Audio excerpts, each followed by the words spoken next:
After 17 moves of play, this was the position reached in Carlsen versus 30 game. So Magnus Carlsen created a positional strategic masterpiece yesterday, and I want to show you this particular game. I think it's very instructive and it can teach us a lot of things.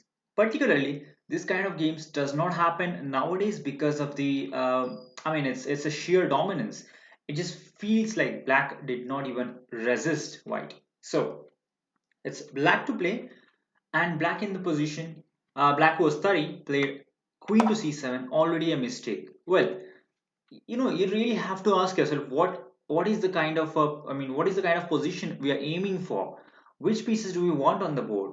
And how do we decide which pieces are good, which pieces are bad? Well, you need to look at the position, you need to observe the position, and you need to observe the pawn structure. The pawn structure are the souls of chess, and if you can look at this pawn structure, c5, d6, e5, they very much dictate the play for black. So the bishop on e7 is actually a bad bishop. Yes, it's defending very well, but it's actually a bad bishop. Whereas the other bishop is somewhat good. So what do we want here? Black in this position wants to exchange the dark square bishop and should keep the light square bishop, because we have to understand what does white want. White will play on the light squares in the center. So c4, d5, and eventually he will get to f7. So he's going to play on the light squares. White is going to play on the light squares. What is the ideal situation for white? Ideal situation would be a knight versus bishop position. So that would be really the ideal situation. And black can really avoid that by keeping his bishop. So he really should have kept his down square bishop. In the game, he played queen to c7. Although, what I really like in this position, if you just go back, black could have played knight to e8, exchanging these bishops, after which you can see this is a much defendable position as compared to the game. Much, much, much better than compared to the game. Yes, in the game, Carlsen would have definitely put his bishop back, avoided the exchange, but then you can see knight to c7, and the knight will soon get into the game with knight e6, knight f4 perhaps, or something else, but basically black will be fighting and black will be okay over here. But in the game, Magnus's opponent Thari played queen to c7, a not very good move. So queen to c2. Let's have a look at the game. Queen just controls the b2 square and any invading possibilities. And this was a big mistake. At least to me, this was a big mistake. Well, all white wants to play here is on the light squares. He wants to play on c4, d5 square. He wants to capture on f6 and basically get a good knight versus bad bishop position. And something like bishop b5 just surrenders the light squares in the center. So that's the reason I feel this move to be really unpleasant. It shouldn't have been played. I mean, there are so many other moves that black could have played. But bishop b5, I think it's a slight error, and Magnus exploits it. Magnus just captures that happily. After rook takes, he just plays captures on f6. Remember, what is white's ideal position? White want to get a good knight versus bad bishop position, and that's exactly what Magnus is being aiming for. He has studied so much of classic games. He just knows that in this kind of position, the one who dominates the light squares will basically be the one who is dictating the game. And that's the reason for his capture on f6, because after this, you can see this very poor bishop fighting against the knight who will soon get to d5 in a few moves. So after bishop takes, we have knight to d2, and here you see the plan. It's very simple, it's elementary plan.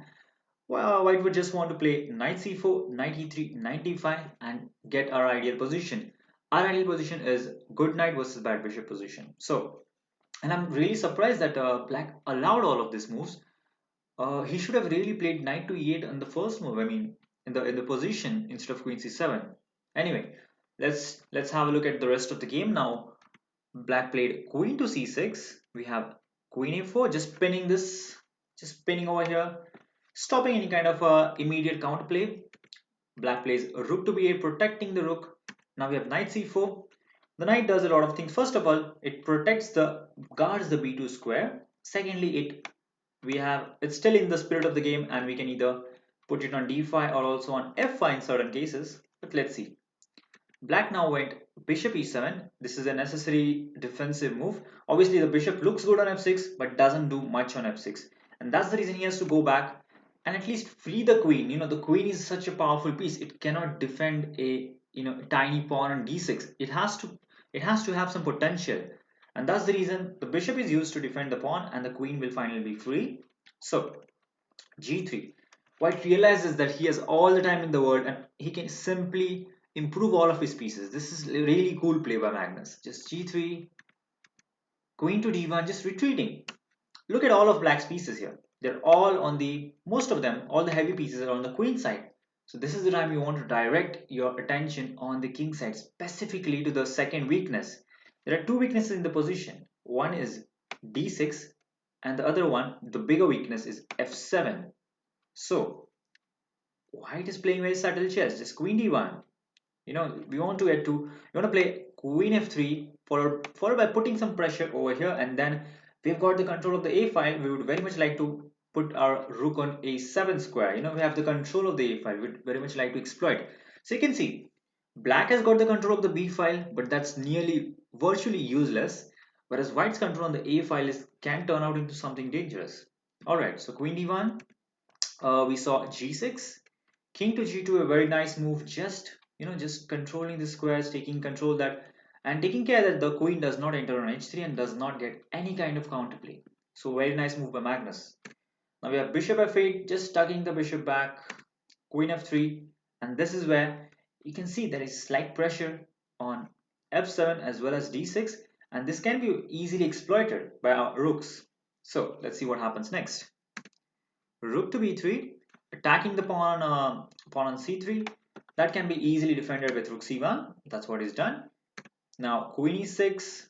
We have rook to a7. Finally, constantly reminding black that he has this weakness. He has a big weakness. So now we have rook to b7. And actually, I don't really like this exchange. If you look at the resulting position, so after captures, look at this position. Compare the queens. White's queen is much more active than black's queen. White's knight is way superior to this bishop on f8, and white's rook is actually going to soon come to the 8th rank or the 7th rank and going to be very active. And compare that with this rook on b7. It looks good, it's attractive. What does it do? It does nothing. It goes nowhere. It has no threats.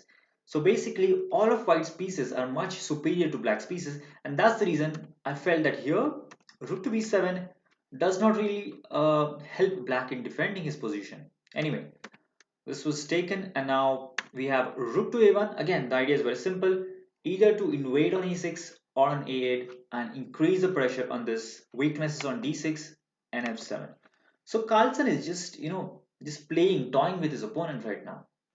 All of his pieces are superior to all of black's pieces. So next, now we have h5, just trying to gain some grounds on the king side, maybe trying to play queen g4, something like that. But white says no to all of that and plays rook to a8. A very nice move. If you go queen to g4 now, the problem is I can simply pick up the pawn on d6 and the bishop will be pinned. It cannot capture it. And that's the reason black now played king to g7, just unpinning the bishop. Just unpinning the bishop. That did not happen in the game. Yeah. So in case of knight takes d6, there can be bishop takes d6, just a safe move. And this is where you see Magnus's plan. He played knight to e3, finally eyeing the d5 square. Finally, we are getting to our ideal square, our d5 square. From the d5 square, we'll be able to put pressure on more squares. You can try to invade on f6 or maybe something like on e7, not probably e7, but just basically somewhere like f6. So now we have rook c7. Black wants to play rook c8, trying to exchange the rooks and lighten the pressure in his position. Even that would not really help, but that's definitely something that black wants. He wants to exchange pieces and basically go into an kind of an simplified endgame. But that's really difficult to happen. I think the reason of black's problems is this particularly fixed pawn structure. It does not allow any breaks. It does not allow any fluidity. it basically is fixed and it cannot move. It cannot do anything. It has no future. And that I think is the cause of black's misery in first place. I mean, obviously his bishop is miserable, but I think it all started because of this pawns. So now we have knight to d5, knight invades, finally gets to its ideal squares, rook to c8, and now we have rook to a7. Obviously, we are not going to exchange. Whenever you're better, superior, try not to exchange. Just keep the pressure on. And rook to a7 reminds black of again his weakness on f7. So the rook absolutely dominates. So as we can see, black's control over the b file turned out to be nothing, whereas white's control of the a file has turned out to be something. He's really putting some pressure. But the question is, what is white going to do next? Obviously, there is no direct tactical opportunity. So what is he going to do next? Well, let's see. After rook to b8, we saw an excellent move by white, h3. Yes, opening up a second front. The idea is very simple. Just to play g4, open up the h file and get the queen on the h file.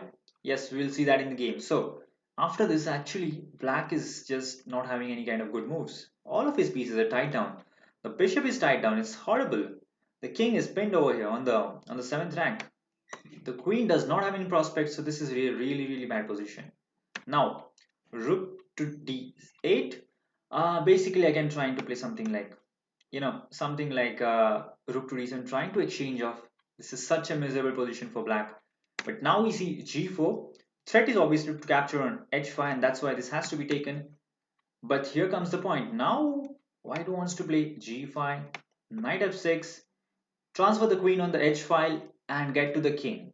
So this is something serious, and black is already finding himself to be in an extremely dire position. It's impossible, maybe difficult to defend this position. So here he plays rook to d7, a very interesting move. He wants to exchange pieces. Again, that would little bit lighten black's position, simplification.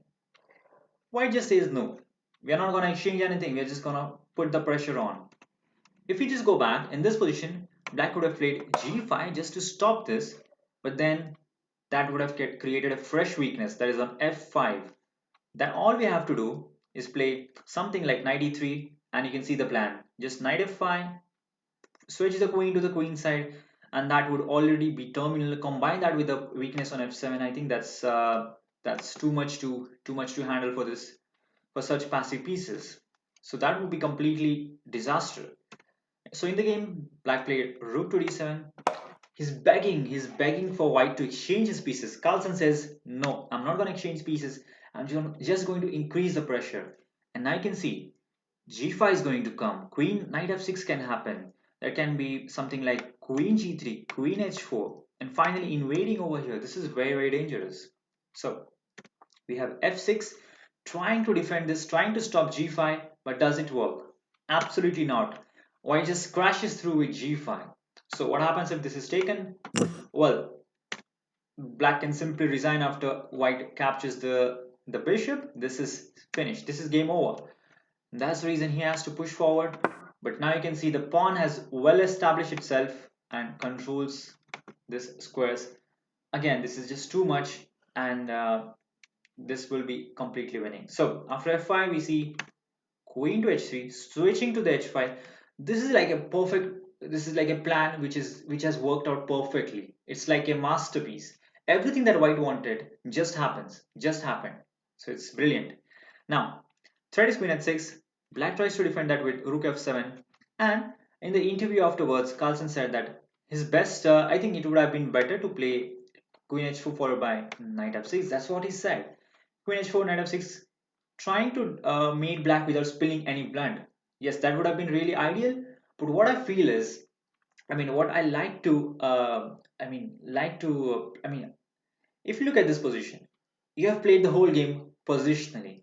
But positional play and tactics are not two different things. It's just one and the same. It's just a coin it's just two sides of the same coin. So basically, I think a positional game should always end in tactics, because you've got so much of positional play. This is superb knight. This is a superb queen, a superb rook. So, and Bobby Fischer has said that superior positions, tactics flows from superior position. So it's obvious that white is going to have some sort of tactics that will finally shed the game. So I think Magnus's move, which I really like, rook to e8, is the suitable ending. I think it's, for me, is the suitable ending. It just says that white has such a big advantage that he can sacrifice the rook and he can crash through. So the rook cannot be tolerated over there. Queen is trying to enter next, and that would be too much. The rook has to be taken, and after queen takes rook, all we have to do is invade with queen h6, king g8, only move. Now we have queen takes on g6. That's a check. Well, what happens if bishop tries to defend? Then we have knight to f6. That is a fork, picking up the queen on, pardon me, picking up the queen on e8, and that would be game over.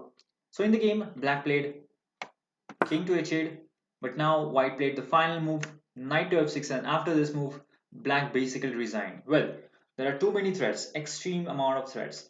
Knight is threatening the queen, and if the queen moves, there is threats like queen to g8 checkmate. And if you take the knight, just queen takes queen, and black is actually going to lose even more material in this position. He cannot even hold on and try to continue his game because, well, the rook is attacked, the bishop's attacked, this is completely collapsing. So I found this masterpiece, I found this strategic masterpiece to be of great depth and great understanding from Magnus. This is something you saw in the times of, Capablanca and Steinitz, and during that time. Nowadays you don't see it because nowadays the resistance of players is much higher. But it felt to me that black just let white do anything he wanted, and white just, just got his dream game, got his dream position. So a really wonderful game. I was really impressed by this. I can't express myself more. So thank you for watching, and hope you have enjoyed this brilliant chess masterpiece by Magnus Carlsen. And until next time, bye.